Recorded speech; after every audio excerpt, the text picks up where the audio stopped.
And I don't know, there's like a combination of those words, grace, humanity, and even just seeing people.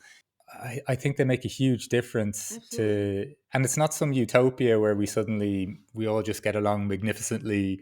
We can still have conflict or even frustration with the customer service thing, but it doesn't have to, we don't have to burn all these bridges just because Yeah. the initial thing has gone awry, if you know what I mean. Yeah, it's not one of the things that it's one of the things that disturbs me about, I mean, in America, like the political climate where it went from I disagree with this to and they must all die because of it.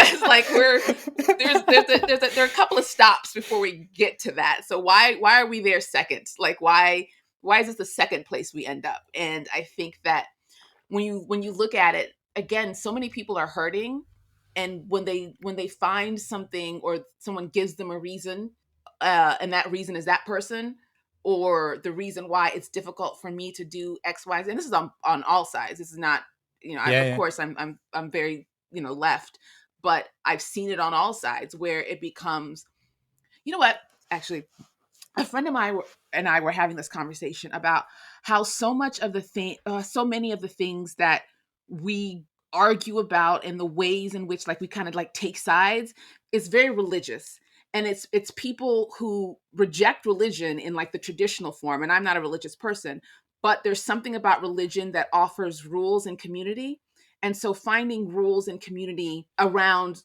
certain ideologies, I'll say, but then also needing to have like a devil and a god and a hell to put people in when they disobey, and then there's a heaven where you're a good person because you're following all the rules of this ideology, and there's no room for you to disagree with any part of it. You can't say I like this but I don't like that, because if you don't like it, you're going to whatever hell we've decided exists in this world.